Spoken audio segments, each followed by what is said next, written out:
What is up, man? It is your boy, Alexander Michaelides, and I am here with... Ealef Cuts, saying a bit more than I said last time. Ealef Cuts, and welcome back to episode 2 of In the Cut, from the chair to the community. As you can see, man, the setup, it's a little bit better. What do you think? Yeah, I think it's a work in progress, and we did well. I think it's gonna get better next week, but yeah, I think 100%. You know, shout out, Mama Ealef for the backdrop. As you can see, for making it nice. Yeah, this is. I think just the setup in general is a representation of us in this podcast, and it's only going to get better every week, bro. You know what I mean? Last week, you messaged me like, "Hey, man, I got a chair." It was like the day before. You got this guy with a whole new chair for this. Going to Spotlight on the weekend. He's dedicated to it, man. He is dedicated to it. But before we jump into today's episode, how you feeling, bro? Yeah, I'm feeling better than last time. I think I'm more confident now.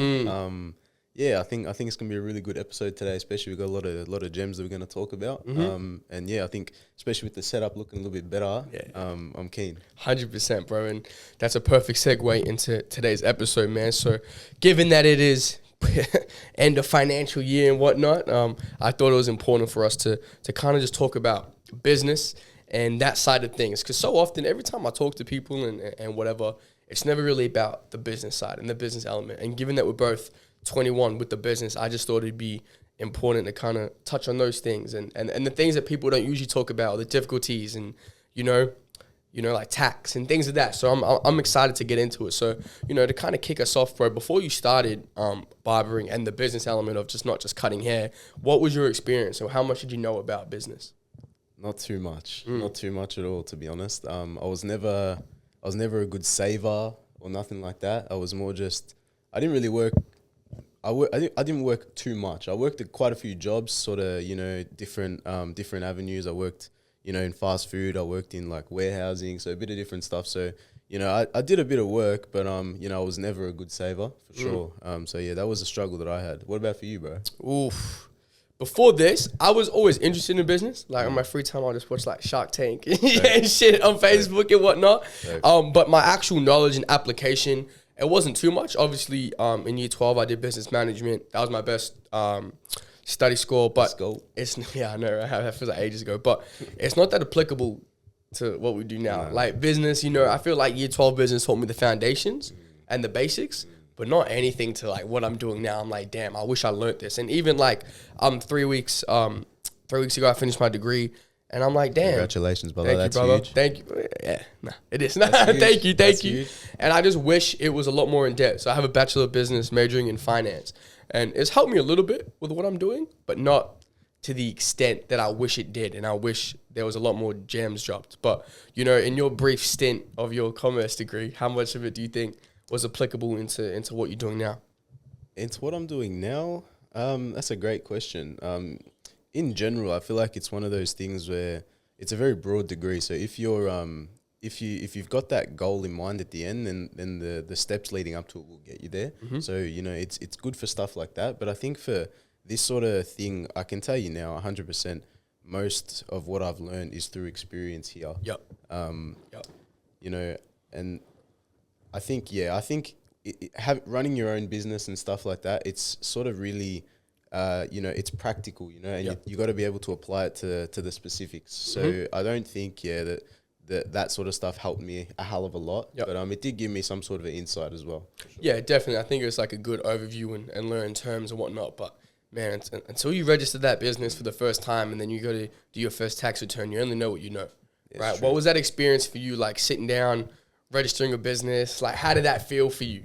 Yeah, because obviously you're not just doing cashies on the side, like it's legit. Yeah, of course. I mean, at the start, it was quite a, just a do it sort of thing, just to be legit, really. But then, as time goes on, like financial years just happened now, end of financial year, and it's got to be more full on. You got to do you got to do your best, this and that, and everything else. So it's full on, but For the people listening at home, what's a BAS statement? Hit them with the gem.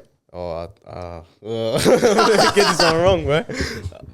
Like your GST and whatnot. Yeah, your business activity statement. That's so what do you do? So you're asking me, bro. Yeah, I need the answer. So every quarter you have to lodge to the ATO what you're doing and kind of what you made, and you pay tax as you go. Correct? Yeah, correct. There you go. Quarter. See.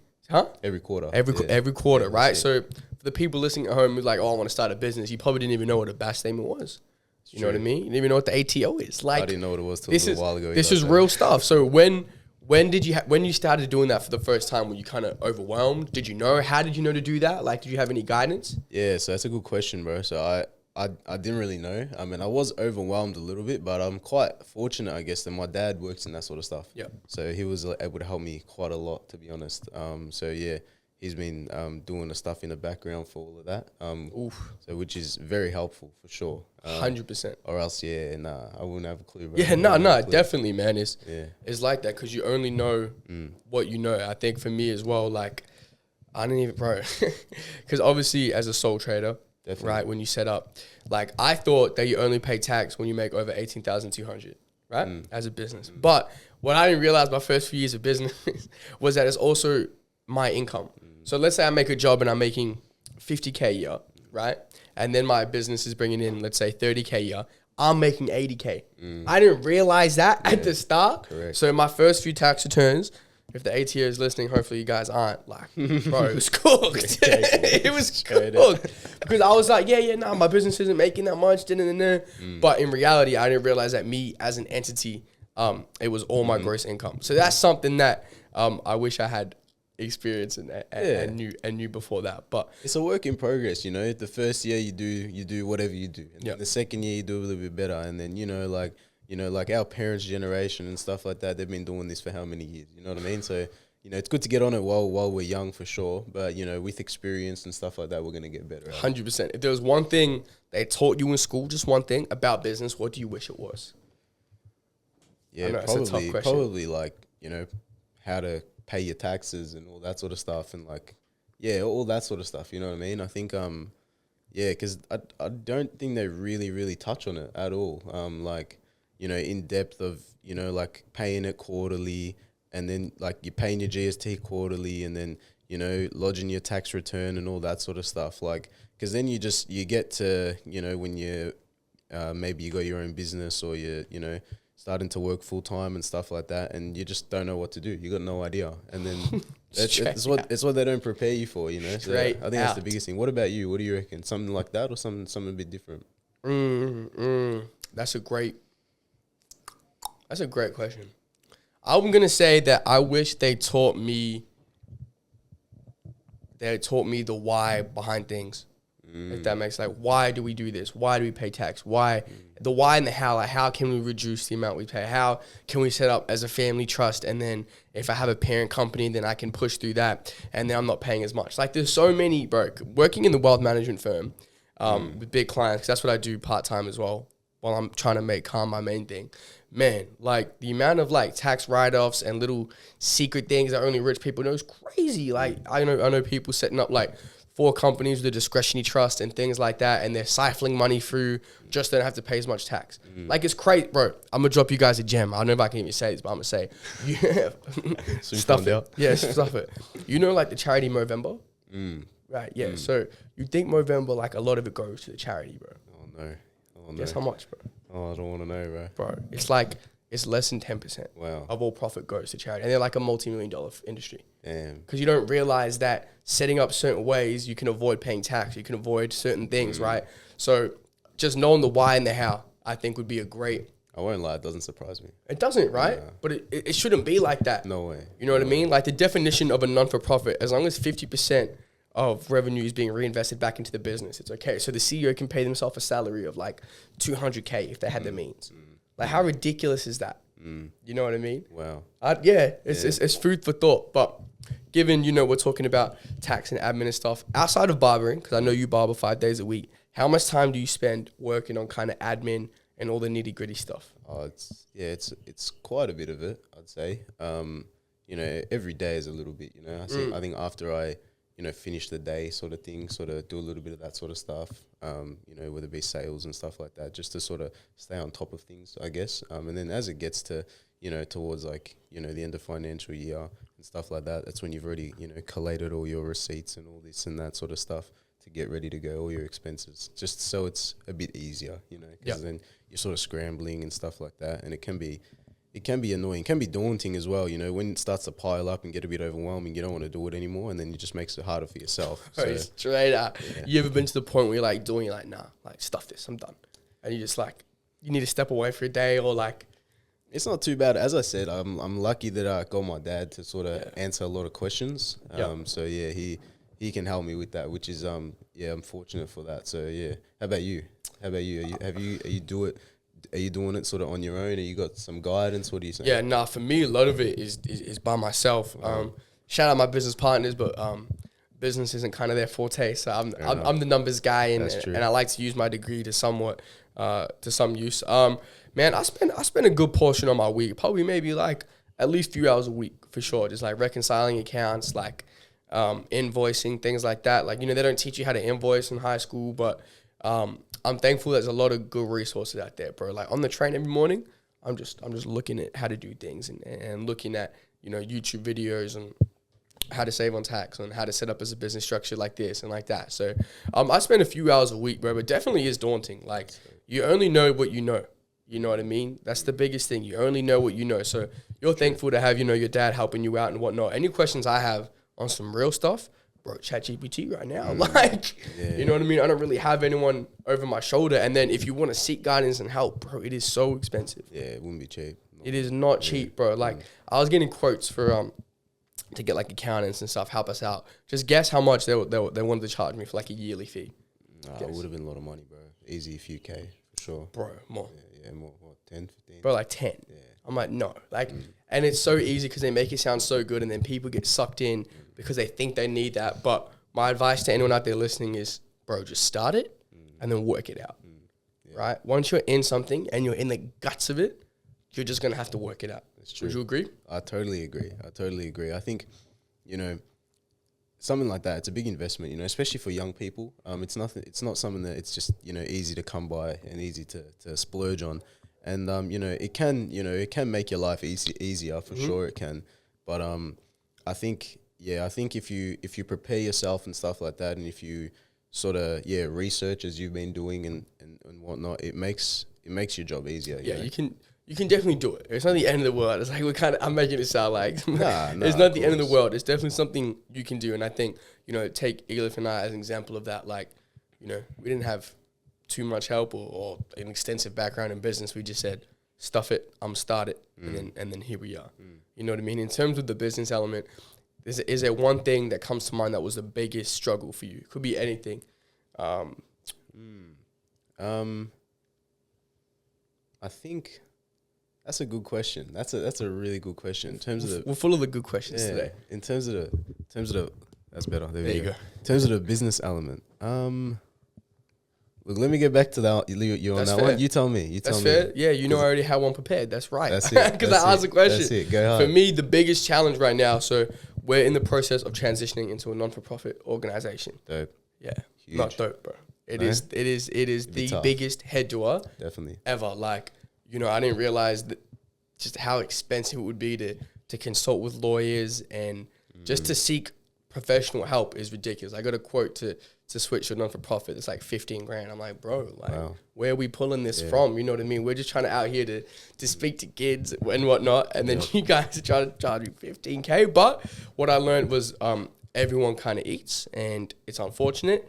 But that's definitely been the biggest challenge for me right now. This has been a process for the last 6 months to a year. But thankfully, through research and YouTube and reading, I've been able to kind of get on the right foot. Got a meeting tomorrow with the pro bono lawyer, so very thankful for that, absolutely. So they're going to offer their services for free, and that's going to be massive for us. So the biggest thing for why we want to switch to a non-for-profit organization, you're able to receive grants, and we can kind of get paid from the government to provide larger reach to kids, and that's what we want to do. You know what I mean? Like, you know, people need to realize the first 3-4 years of this, everything that went into this business was my IGA paycheck. Like, I was just stacking shelves in my local IGA, and I spent everything from that. So as a sole trader, and you would agree, it's kind of very taxing because it's not like we start off with like a sum of money just floating around. Of course. Like, everything you put into this business is your money. Definitely. And it goes back in as well. And it goes back in, right? Like, yeah, the business may have made 10K, but not really. Like, people think, oh, the business is making money, you're just taking that. Nah. because that's how you grow. Definitely. You know what I mean? Definitely. So was it difficult for you starting off to kind of pour your hard-earned money into it, or did you know you had something? Because like I'm looking at the setup over there. You got like top of the range tools and freaking towel warmer and the lights. Like, how was it for you? Nah, it's been a big work in progress. Yeah. At the start, it was very, I got some photos. I'll show you after. I was sort of cutting. It was just a little trolley thing from Kmart, just probably knee high, just with like some little, like one clipper and then a face shaver, a face trimmer, just to sort of clean up, whatever. So it was really nothing, But then as you start to, make the money and stuff like that, then you reinvest into the business. So everything here is just from, reinvesting and stuff like that. That's crazy that you've been able to build this just by doing that. Yeah, definitely, bro. I think if you put your mind to it, you can do anything. You know what I mean? It's one of those things where if you want something to happen, you will make it happen. You just got to want it enough. Tell them. Yeah. Tell them, E. There's so many people that dream, yeah? There's so many people that, want something, but, dreams only get you so far. You know what I mean? Like, you can dream as much as you want, but if you're not actually putting that work in to get there, you're not going to get there in the end. Like, of course, I want to, be successful and stuff like that, but, I'd like to say that I put the work in to do as well as I can do. And it's not, it's not to do, better than him or him or him, but it's just better, as we touched on last episode, just better than I was doing previously. So, yeah. You know what you just did? Tell me. You just cooked, bro. I cooked. You just cooked on that, bro. You just went in your bag. Yeah. I'm like, 100%, bro. Everything he said in my voice, 100%. Definitely. And I think for you as well, like, you'll be able to sort of, back me on this one. With what you're doing, the only way that you're doing as well as you're doing is because you're putting, your time, your effort, and your money back into your business. Bro, for sure, man. Like, it's been, like I said, a few years, and we had, 6-7 schools this term, but it's not like we see that. Like, I don't care, you know what I mean? For me, it's just putting as much as I can into it every time, because that's what I need to do, bro. There's been so many times where all the merch and all the drops and stuff, it just comes out of my pocket, out of my savings, and it's daunting doing merch drops because you're like, bro, I don't even know if I'm gonna make this back, bro. And I'm just like, stuff it, we ball, and I just do it because I want it. You know what I mean? I'm not doing it to make money. I'll be real with you guys. If this was a job for me to make money, I should be doing something else. 100%. You feel me? No. Like, that can't be the reason you're doing things, and you can relate to that. You know what I mean? Like, I don't think people, it's not that easy to cut hair and make some money, but bro, there's way more to it. Definitely. You have to love what you do, and then making money is a byproduct. So speaking of money, what was the first big purchase that you made and you're like, damn, I don't know if I really want to part with this. Like, do I need it? Like, what was that for you? Because I know it's difficult. Yeah, it would have been my first pair of clippers, bro, for sure. Because, you start with your little, corded clippers, like the salon quality clippers and stuff.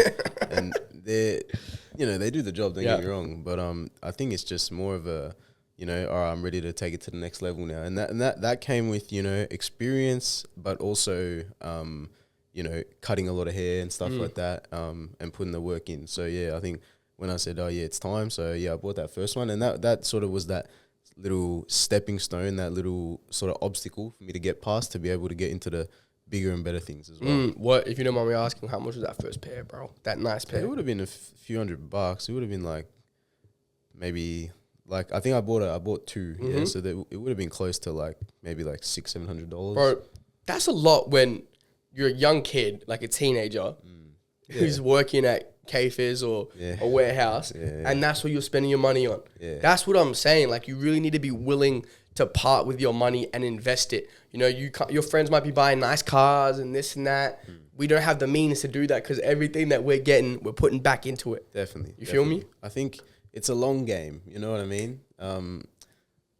It'd be awesome, to, go buy a nice car or go do this, go do that. But I think, while we're young, I think it's super important that we invest our money in what matters. And for me, I feel like, the clippers and, my business is what matters to me. 100%. Now, don't get me wrong, other people, whatever their passion is, I'd say 100% go spend your money in something like that, You know, I got a lot of mates that, you know, love their cars, you know, so they go spend their money on, you know, like stuff to do up their cars. I would never clue about none of that stuff. I don't know how none of that stuff works. But, you know, I see them and I see their passion with it and they love to talk about it. You know, it's just like me when I talk about my barbering and stuff like that. They got a passion for it. So, you know, I got, you know, nothing against that. But I feel like for me, my business is a big passion for me. So I want to be able to build that up. What about yourself though? Oh, the biggest. Yeah.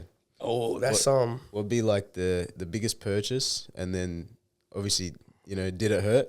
Yeah. And then yeah, tell me that. 100%. I would say, so early days. I got two. So early days, we were doing like dropped our first hoodies and whatnot, and I'm just like stuff it because you know when you get supplies like minimum order this that, and it was we got 50 or 60 or something like that.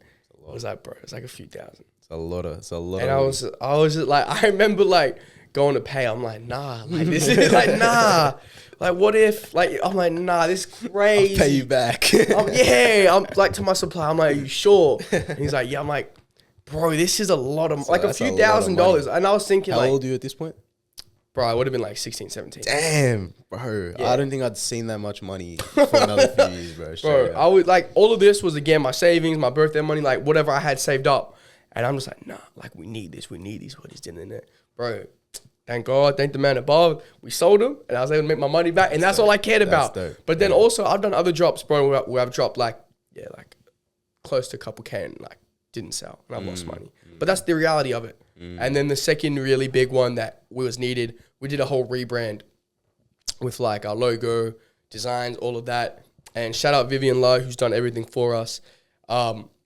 She's like, here's the fee, here's what's going to cost. I'm like, you sure about that? But again, I'm like, look, if you want to look the part, you got to be the part. And unfortunately, to be the part, you got to pay to be the part.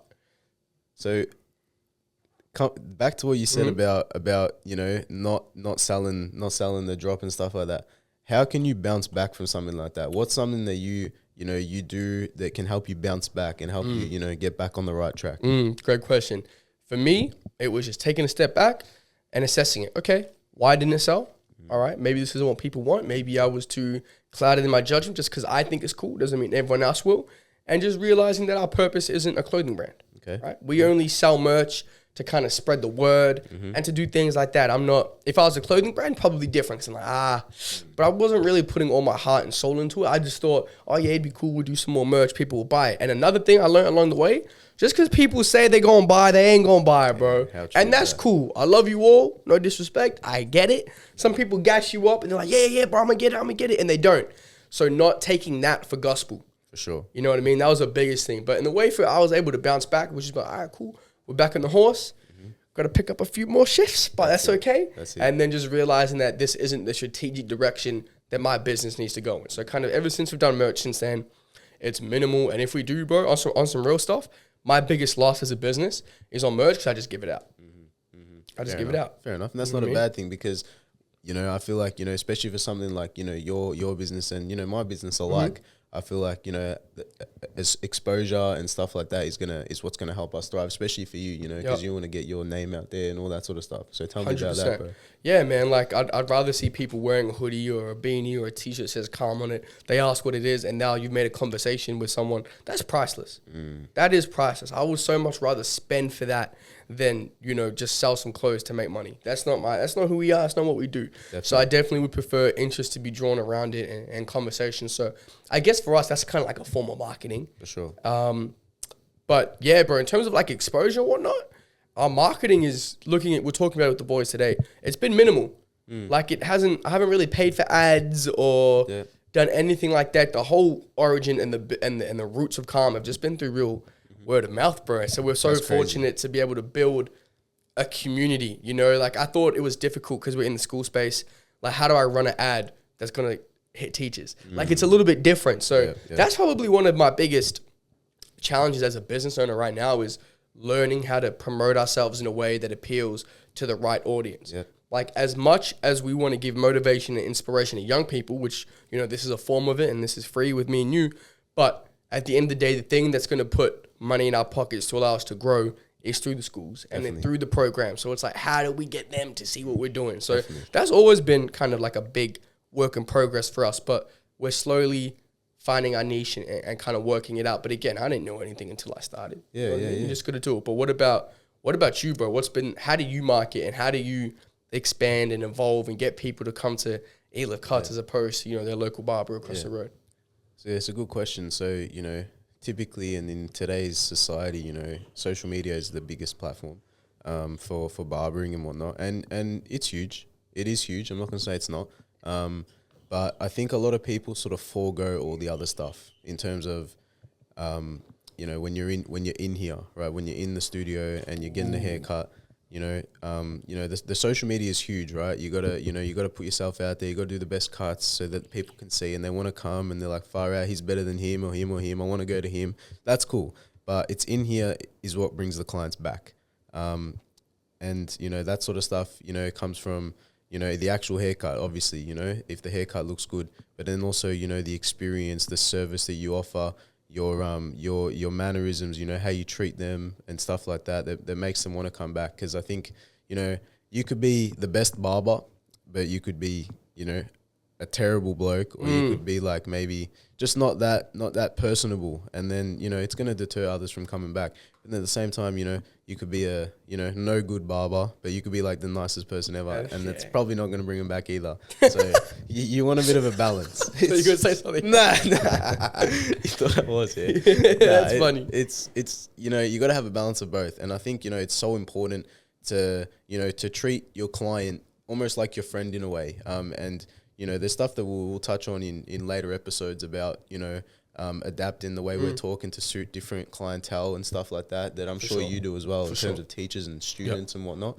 But I think there's a lot to it. But in terms of marketing, you got the social media, but then it's what happens in here, I think really, really matters for sure. That's good. I wasn't expecting you to say that, to be honest. So, and I think that's a credit to who you are as a person, as a barber, because again, this formed from me being in that chair.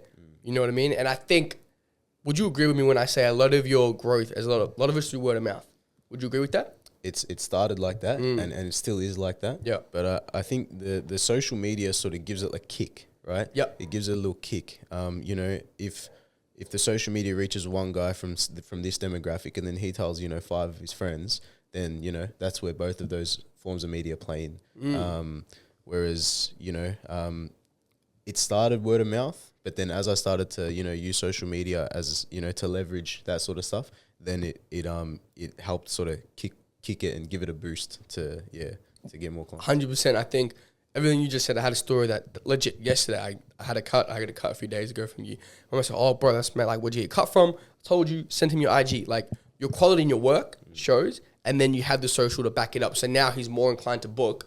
Because he has both of those things. It's a great point. You know what I mean? So definitely speaking to that. In terms of the social media, how's that been running it, doing it? Do you like it? You don't like? Have you spent on ads? Like, talk to me a little bit about the social media element. Because it's a big part. It's a love-hate thing. It's more of a hate thing than a love thing, but you gotta embrace it. Like that crazy eggs, bro. You know what I mean? you gotta embrace it. You know what I mean? Like it's when I started, it was just a photo of a haircut, and then I'll post it, a photo of a haircut, and then I'll post it. And then you see all these other guys on social media doing this and that, and it's working for them. So you start, doing a little bit of what they're doing, but, I always want to stay as unique to myself as I can, you know what I mean? So I try and be as versatile as possible. So I started, as I started to get a bit more into it, I had a goal to myself that I would, do 1 video a day. And it worked for about a month, but then I'm like, I'm working, 10 to 12 hours a day. I'm trying to edit videos in between that. It's just not happening. I was real stubborn. But then, I was fortunate enough that found an editor. And they're dope. I'm going through them now for the videos. And it's huge. 100%. How was that experience of transitioning and juggling that, that I can do it mentality? Like, I'm going to save, I can do it. So, you know what, bro? This just isn't working. Let me pay someone to kind of do this resource. How was that in your head? Because I feel like it might have been a little bit of a challenge. It was a challenge for sure. It was one of those things where, I have that, as you said, that mentality of, I can do it myself, whatever. But then when you, start to invest your money into things that matter, it makes your life a whole lot easier. So now, I'm not stressing during the day, trying to, edit these videos, and that makes, my mental well-being so much more, balanced than it was, when I was trying to edit these videos during my breaks and before and after I start, like in bed and all that sort of stuff, so it was not it. And, that goes for a lot of other things as well, like when you invest your money into things that matter, you'll be able to sort of take a step back and have more of a balanced lifestyle for sure. Would you agree with me on that one? Man, 100%.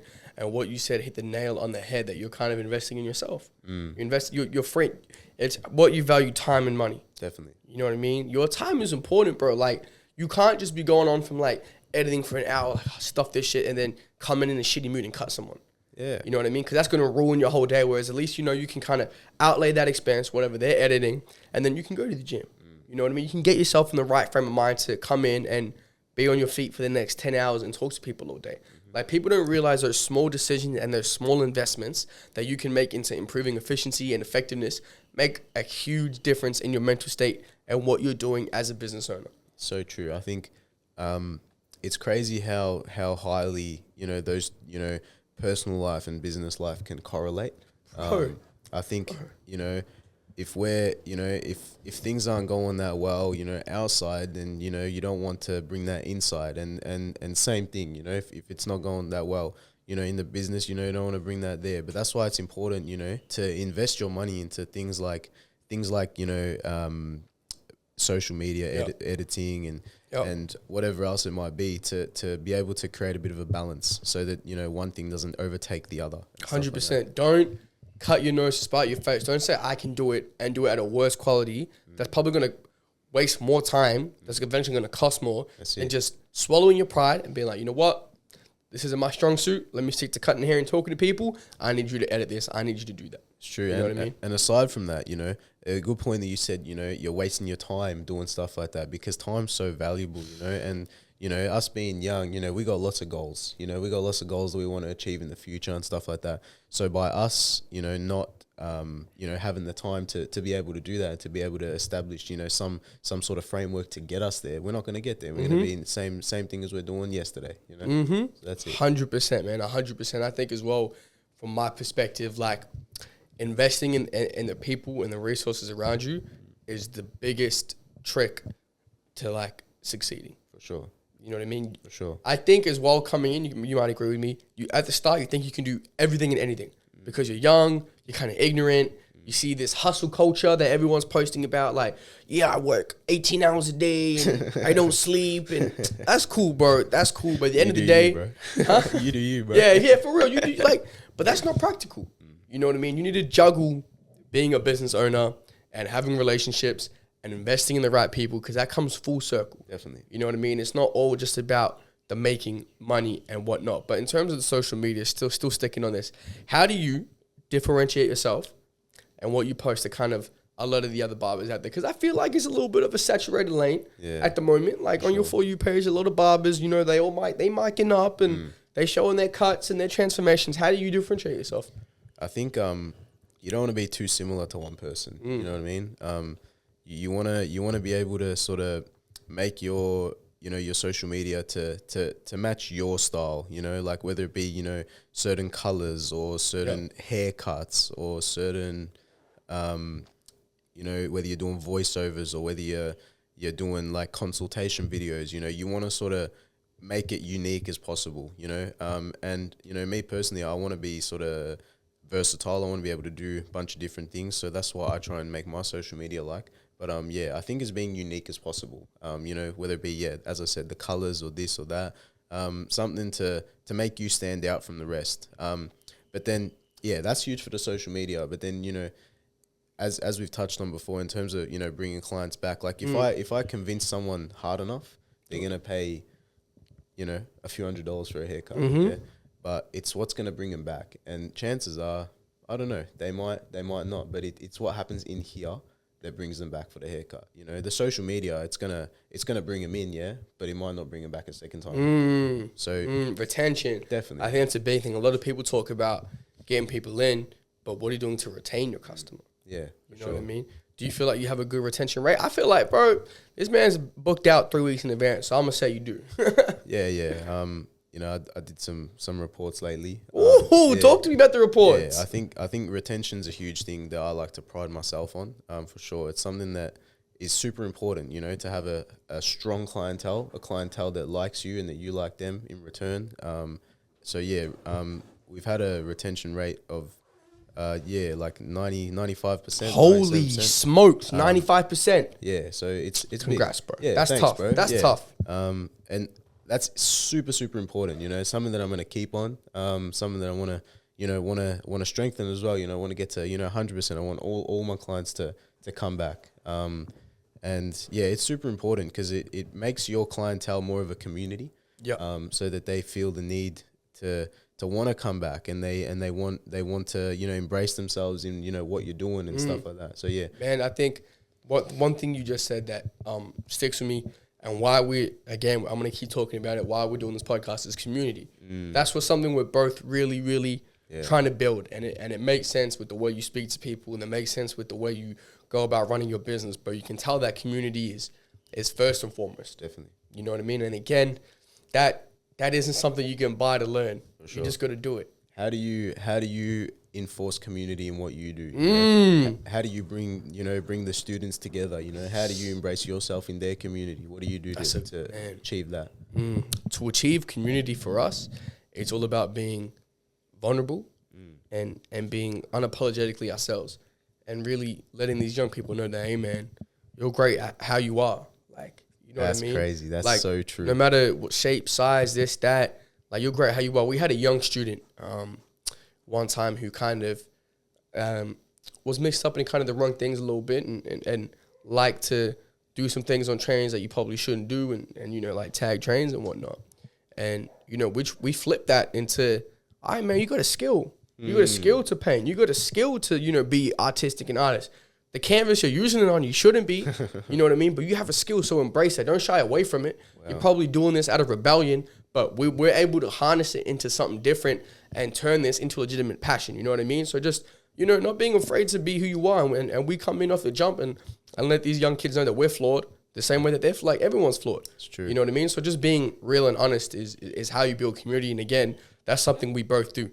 So that's why you're able to have a 95% retention rate. Yeah. You know what I mean? Because you're just coming in and you're saying it how it is. Definitely. You know what I mean? You're letting these young people know what's going on. You're not afraid to voice your opinion. Like, you're just authentically you, bro. So I think, just to give you your flowers, that 95% retention rate is, they like the cut for sure. But I think they like just being in the chair more, bro. Yeah. You know what I mean? For me, I think this is a great dynamic because I was a client and I still am, obviously. That's why I came back. I'm like, my cut's dope. 100%, my cut's great, but damn, bro, I really like just being in the chair for 45 minutes. I'm gonna come back. I think, and likewise, I love cutting my clients. You know what I mean? I love, building a relationship with them, being able to, talk to them, have a laugh, maybe talk, on a deeper level. We talk about anything and everything, but that's awesome, because it's a space for a client, not only to get a haircut, but also to have that extra, form of conversation with whatever it is, it can be positive, can be, a bit more deeper, but, that's okay. And that's why I love to, learn about different things. And for me, it makes me a wiser person as well. I get to hear about all walks of life and whatnot. 100%. I think also tying this all back around, we're on a little bit of a tangent, which is good, but tying it all back around to the business element, like Definitely. The things you invest in are additional. But who you are and the service you provide, that's the real business. Definitely. You know what I mean? Definitely. So if you can invest in yourself and wanting to learn and doing all those things, don't worry about the extras, about, about the tax, about the BAS statements. Don't worry about any of that and seeing success, because that will come once you just be who you are. Would you agree? Totally. I think a successful business, or a business is only successful if the leader wants to achieve greatness through what he's doing or what she's doing. And by that I mean, if the main goal is money, I don't think it will succeed. I don't think so. Yep.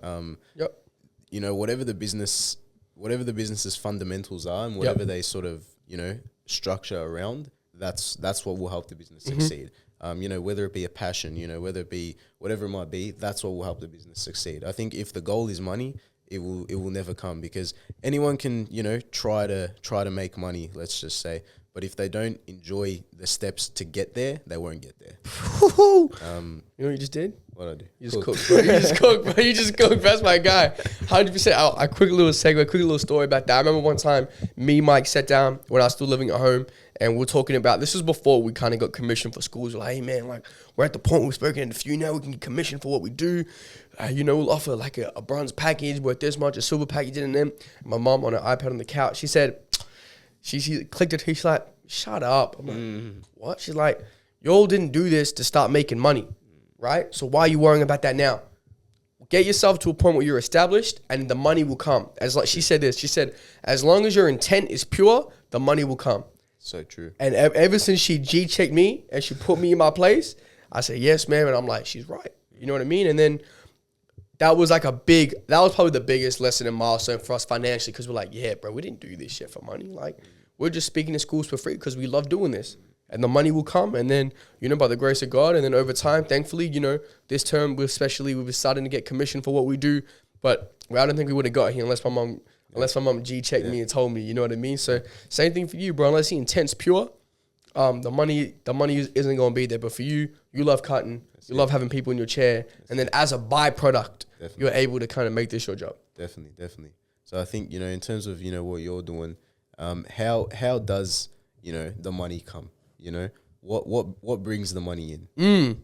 Definitely. I think from like a technical element, there's like an independent body on behalf of schools that kind of fund us and fund our program to come out to schools and deliver our service. And then sometimes the schools pay out of their pocket as well to have us come out. And for us, man, we're equity driven. So we're all about, making sure that we're able to deliver the service in the best needs of the school. And we're always willing to adapt and change and do whatever we can to put ourselves in a position to come out to school, man. Like we don't really like to say no. We're not doing this for money. So if a school's like, hey man, our budget is X, Y, and Z, we'll be like, we'll try and make it work.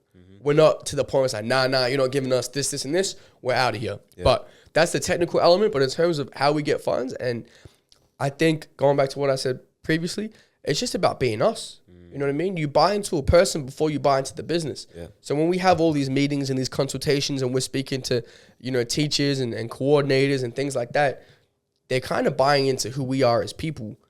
And then as a result of that, as a byproduct, we receive funds. But you know what I mean? Yeah. So I think that's definitely a broad view of how we do what we do. And then on the side, obviously, merch here and there sometimes if I don't lose money on it. But you know what I mean? So that's kind of a rough guide of how we do what we do, which has been a challenge, but it's formed organically and just fortunate to kind of be in this position. So in terms of your business and also, life outside of your business, whether it be, your side, your job and stuff like that, what does your week look like? Ooh, man, a week for me is pretty hectic. 3 days out the week, I'll work part-time at a wealth management firm at the moment. So, get up at 6, get to the office like 7:45, and I'm pretty much just like a NPC. I'm an office bot. I ain't gonna lie. You know what I mean? I'm able to work from home, but when I'm working from home, 3 people from work will hear this, but like I'm scheming, bro. Like I can't tell you the amount of meetings I've had or invoices I've sent or emails I've sent working from home. You know what I mean? So I'm able to, I know, bro, I'm outing myself, yeah.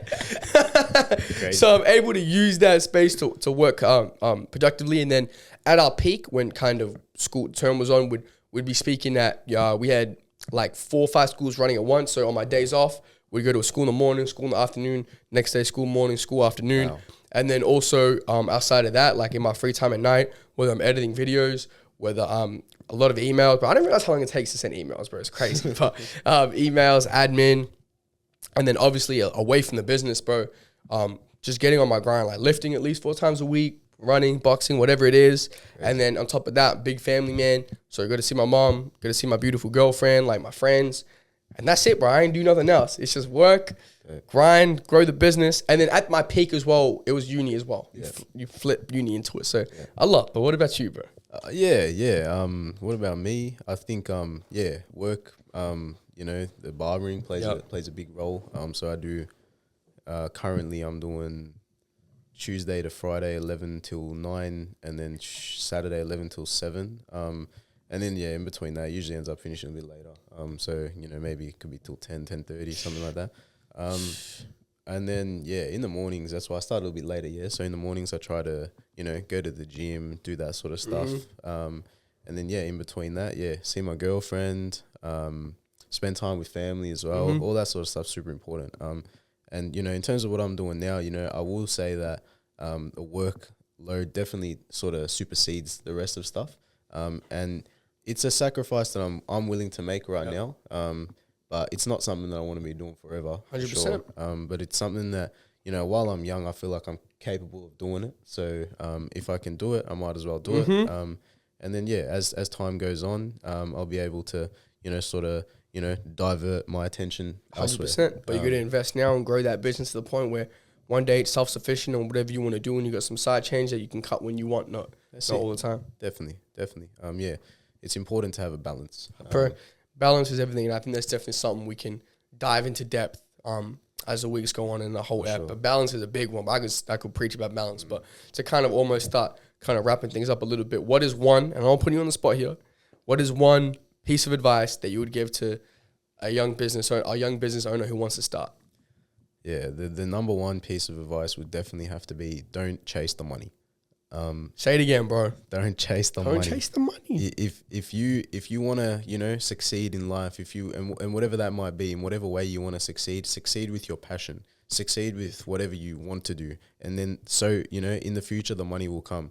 If you don't enjoy what you're doing, the money won't come. There's so many people that, sit around, doing work that they don't enjoy, and they're stagnant, they're stationary, they're not progressing, they're not growing. But it's important to follow what you enjoy, and then you'll reap the rewards of that. You know what you just did? Tell me. You just caught my boy 100%, bro. To echo what you said, work on your passion, invest yourself in that, and then everything else will come. Yeah. Right? Exactly, bro. I couldn't even say it better myself. Exactly what you said. Yeah. Don't whatever you start doing, you do it because you love it. And then if it gets tricky, it's meant to get tricky. If there's things you don't know, embrace it, because that's part of being a business owner. Yep. That's part of the journey. Yep. And you work it out, and make sure you have the support and the right people around you to succeed. And man, just take each day as a blessing. You know what I mean? Every business loss, every missed email, every lost client, take that as a blessing because you're young, and this is all part of the process. So that's what I would say. Every day above ground is a good day. Every day above ground is a good day. And this has been, bro, it's a great Wednesday. It's a great day to start my day. Halfway through the week. Episode 2, in the cut. From the chair of the community, we signing off, bro. Yeah, we did that. Yeah. We did that. Yeah. He cooked. That's what he did. That's it. Good episode, my brother. Howdy, brother. Yes, sir. Episode 3 soon.